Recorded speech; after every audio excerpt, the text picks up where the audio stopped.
I celebrate you and I salute you all. Thank you. Now, I observed that you already had your first training. I mean, the last speaker trained you. Is that correct? Yes. And now I'm a keynote speaker. So the order of proper public speaking has been breached, because a keynote speaker is supposed to come before your training, isn't it?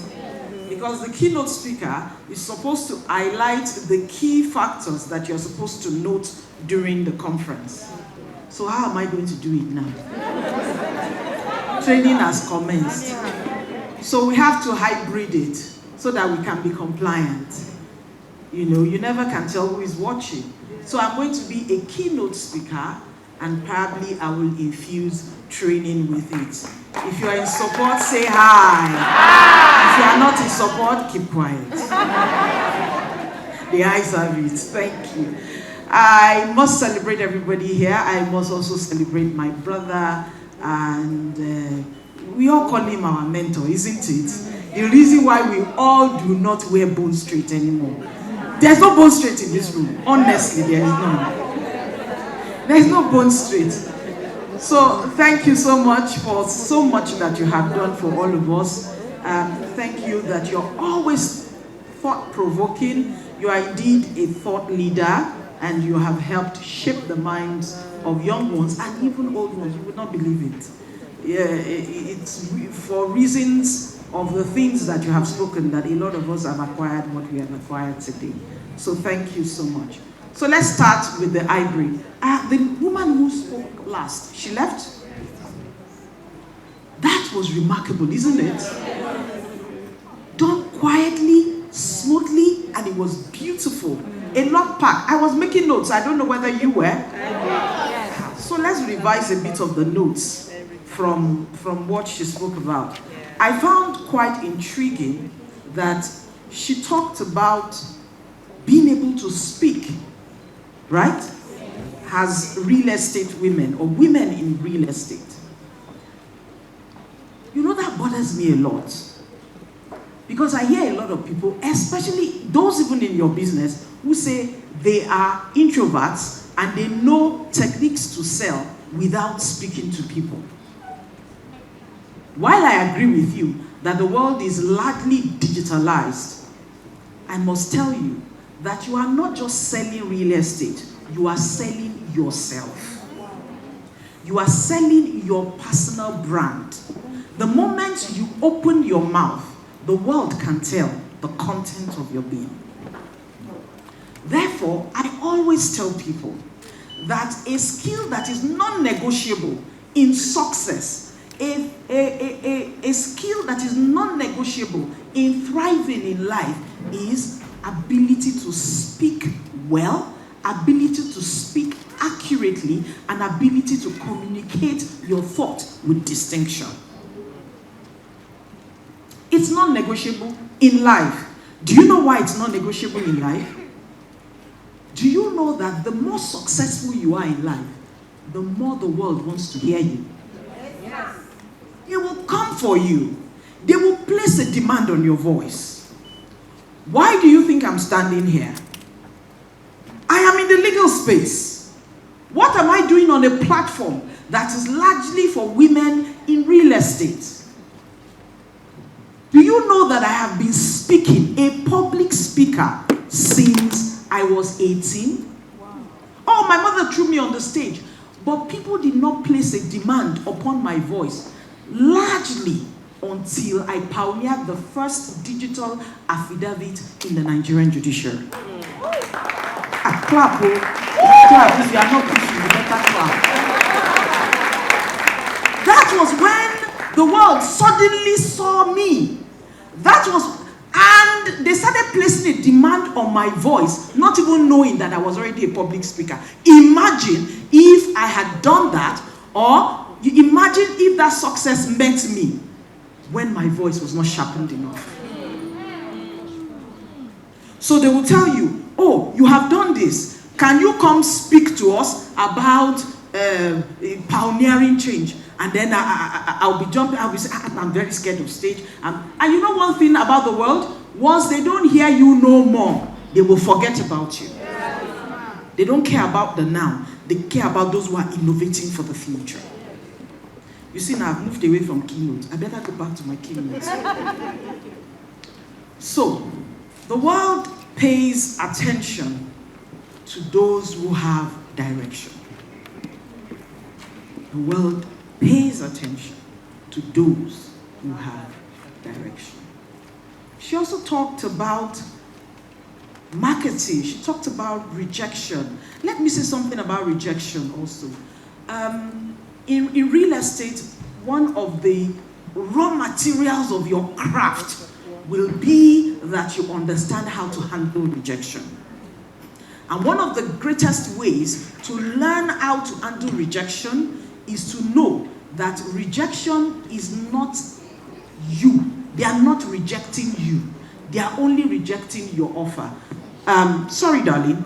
Bring that bottle of water to me. Please look at this critically. Because there's a difference between understanding rejection. Come this way, you don't have to come in. Understanding rejection and internalizing rejection. When you internalize rejection, that's when you fall off the wagon. Offer me the water. Oh no, darling, thank you. Thank you. Have I rejected her or the water? The water. I didn't reject her. If she goes sit down, sulking and sad and feeling it is all about her, you know she has missed the point. Yes. She has internalized rejection, isn't it? Yes. So rejection is not about you. It's about what you are offering. And when, sit down, darling. And when people reject what you are offering, it only means they are in one of three boxes in life. All right? People, if you're in marketing, you should know of Jason Clare's or something, 4-room apartment of rejection. You can Google it. 4-room apartment of rejection. No matter how hard a question is, it becomes easy to the one who knows the answer. Isn't it? But if they say that math is so hard, it's so hard, if you know the answer, you'll be saying, what's hard about it? The thing is easy now. That's how life is. And no matter how easy a question is, it becomes very hard to the one who does not know the answer. So therefore, the difference, or what is responsible for the result and the realities and the outcomes that you see in people's life is their exposure to the right answers. Do you get the point? And the shortest way to get the right answers, aside deliberately learning and pushing for personal development, is to be in rooms like this, where you expose your mind to superior thought leaders like Dr. Olumide Emmanuel. You see, I'm patronizing him. Maybe he will give me a land before we go. You don't know. So the idea is to expose your mind to the right answers, the right gatherings. Before I honor any invitation to speak, and I dare say, I receive a lot. After we pioneered the first digital affidavit in Nigerian space, and now a lot of states are uptaking it, I even had to develop an SOP, what they call the standard operating procedure for most of the states, because I couldn't visit every state. You know, after we pioneered that was when I became a judge, because I pioneered that as a director in the FCT judiciary. After that, I then became a judge, and then the demands upon my voice, you know, went to another level. Do you know something? That I had been trying to become a judge for more than 10 years before I actually became a judge. It was so frustrating that at that point, I had given up on whether I become a judge or not. It looked like it was not for people like us. So I decided to focus on where I was working. Focus on pioneering change. Focus on innovation. Focus on making the system better. Focus on not just self, what can I obtain from this place? Focus on how can I make this place better? Do you know it was then that elevation came on its own? Does that now suggest to you that elevation usually comes, you upscale and elevate in life when you focus on not just becoming better for you, but making sure that environments where you function become better for people? Very important. You want that money. For what? What is your why? You want that real estate. Why? I have discovered that more often than not, when I question my why, and I question it deeply, and I give myself the opportunity to restructure and redirect my why, always better things happen. Are you following me, please? Good. Now, we've talked about the very nature of questions. The theme of today's program, which is women, their worth, their wealth, breaking grounds, and building future. This theme is not just poetic. Do you know it is prophetic? It's not just poetic, it is prophetic. It calls for us to rediscover our value and to reclaim our voice. Now let's move to our worth as women. Worth as women. We must understand that worth is beyond words. It's rooted in value. Every woman is intrinsically born with worth. Not the worth given by the society, not the one that you earn by your status. It is an inherent worth in our being. Worth does not start with your wallet. It is domiciled in your being. It is not with your beauty. It is with your inner being. There is a reason some people seem to magnetize wealth without effort, and some do not. What is this reason? Aside diligence and excellence, what do you think is responsible for some people magnetizing wealth into their lives? I say this because we are women. Therefore, we are given to emotions a lot. Do you know that your inner turmoil can be screaming for people to hear? And your inner peace and equanimity can also be screaming for people to hear. Do you realize that? Because people believe that as women, we are more like bundles of emotions. And while I agree that that is true, I want us to focus on the fact that those who truly magnetize wealth are those who focus on their worth. You know, the theme talks about women, their worth and their wealth, isn't it? And it now talks about breaking ground and building future. Have you thought about those words? That's why I say it is not just poetic, it is prophetic. Women who attract wealth are those who monitor their inner states. The aura you carry around is dependent on what is going on within. Some people carry around bitterness, and sometimes understandably so, because some have mother-in-law issues, some have, and there's nothing wrong with mother-in-laws, please don't get me wrong. I'm going to be a phenomenal one by the grace of God, and so will you be, all right? But bitterness, anger, untold envy, jealousy, all of these inner turmoil is screaming to that person that you want to sell real estate to.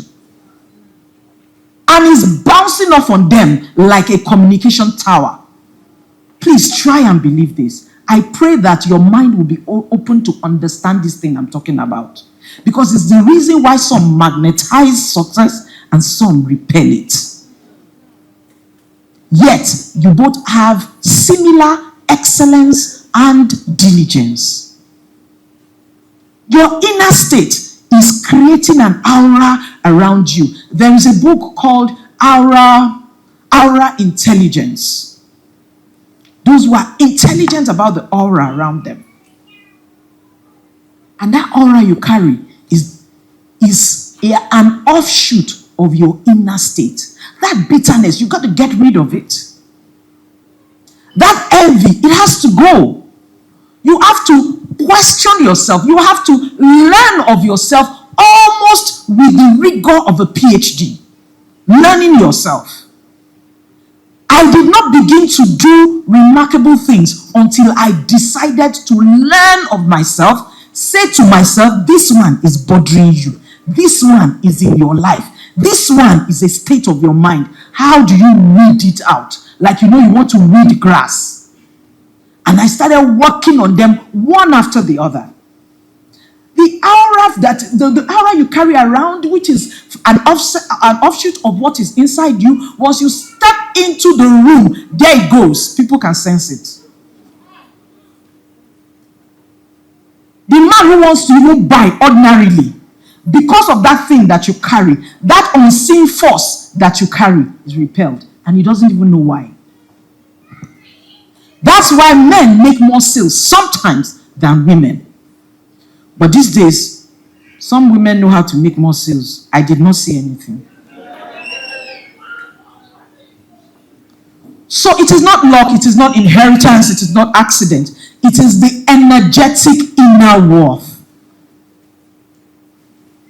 Please possess zero tolerance for negativity.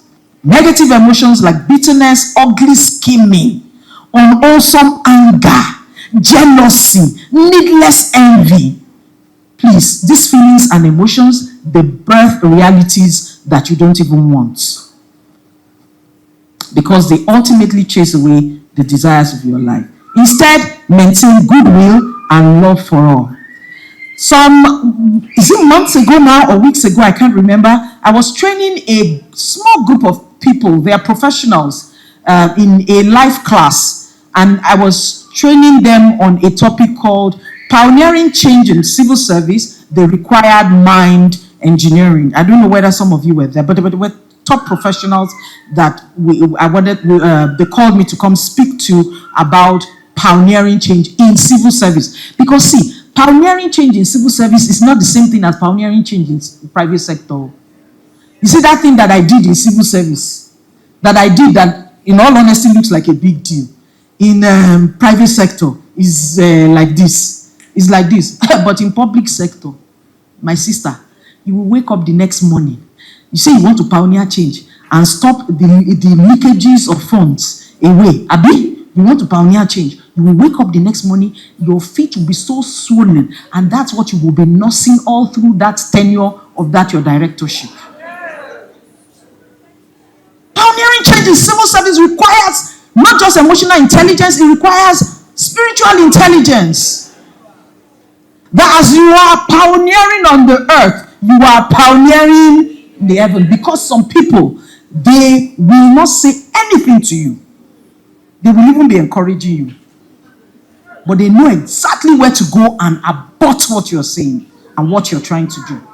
They know exactly where to go. Don't think you are the only one entering the spirit realm. Those who know how to enter properly are entering it. Because the greatest way to enter the spirit realm and to shift landscape is to enter with the words of a deity. And they know it. How come you don't know it? Let me move away from spiritual intelligence. So I was talking to these people about, the required mind engineering for pioneering change in civil service. And I talked about a particular topic called transformative resilience. And I'm going to end there. Transformative resilience. Transformative resilience is when you engage the weapons of war called love. Is that shocking? You engage the weapon of war called love. If you don't understand what the weapon of love, or the weapon of war called love is, if you're a Christian, check out the story of Esther and Haman.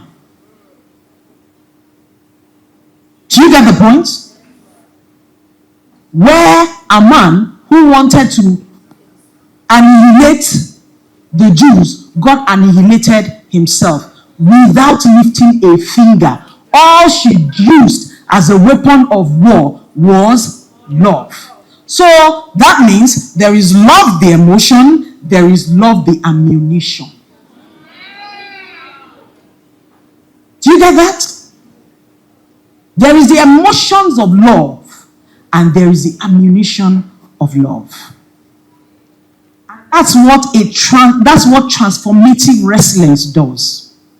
Where you are so resilient about transforming the society and the contraption where you are by engaging love. You don't speak their words, you don't fight their fight, you don't use their weapons. Your own weapon is love. Do you know the beautiful thing about love?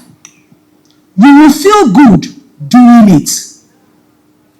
The evil people or the wicked people that are against you, they will also feel good receiving your love, isn't it? Then the God of love will judge everybody.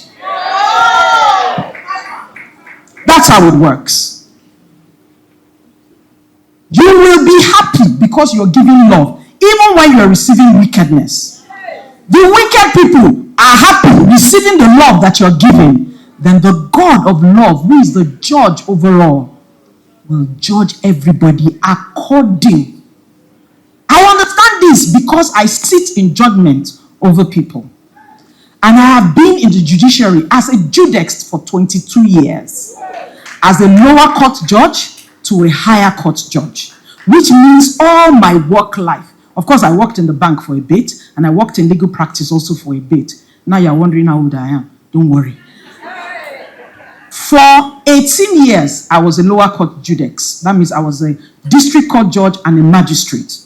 I rose from the rank of magistrate 1 to senior magistrate, to chief magistrate, to deputy chief registrar, director of oaths, before I became a high court judge. I understand what judgment is. People think that judgment is condemnation. Judgment is not always condemnation. If I have to judge between Madam Cassie today, and Cassie, I truly celebrate you. If I have to judge between her and Dr. Olumide today, somebody will be the judgment creditor. Somebody will be the judgment debtor. It's not all the time that judgment condemns. Judgment makes happy too. Isn't it?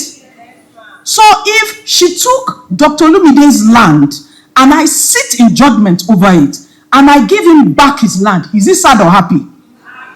And I take it from Cassie, is she sad or happy? Sad. So it is not all the time that you are condemned by a judgment. Sometimes you receive benefit from a judgment. That is why we rely on the judgment of God when you're using love as a weapon. Do you get that? Because I'm rounding up now. Wealth is internal, but wealth is the external expression of your inner worth.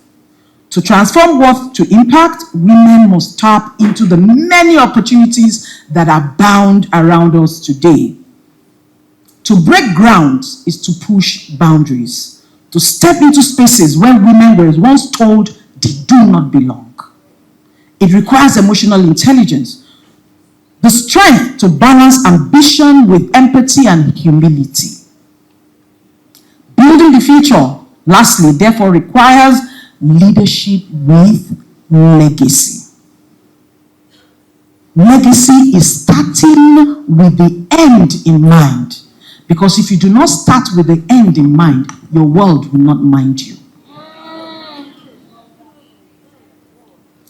Leading with legacy in mind is building for the future, where our daughters no longer have to fight for visibility.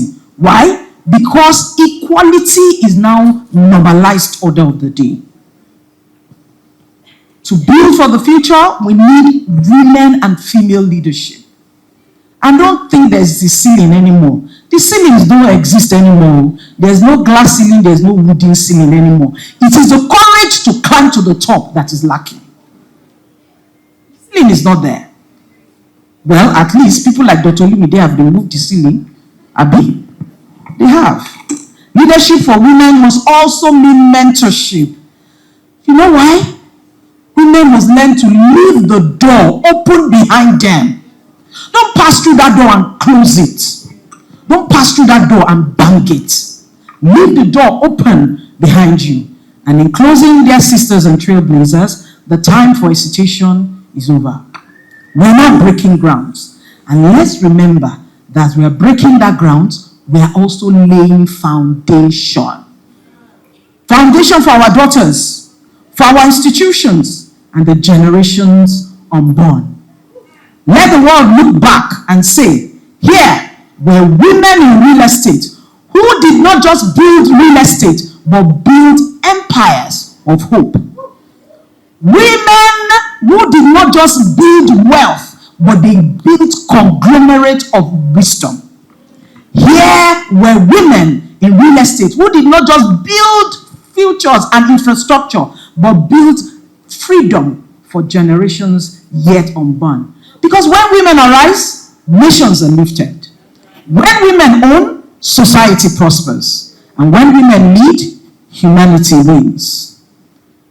Therefore, permit me to close this keynote address with the words of a great man of note called Vince Lombardi, who said, paraphrasing, perfection may not always be attainable, but let us never stop chasing perfection. For if we continue to chase perfection, we may catch excellence. And on that note, I wish you all an excellent program, an excellent conference, and I thank you all so excellently. God bless you.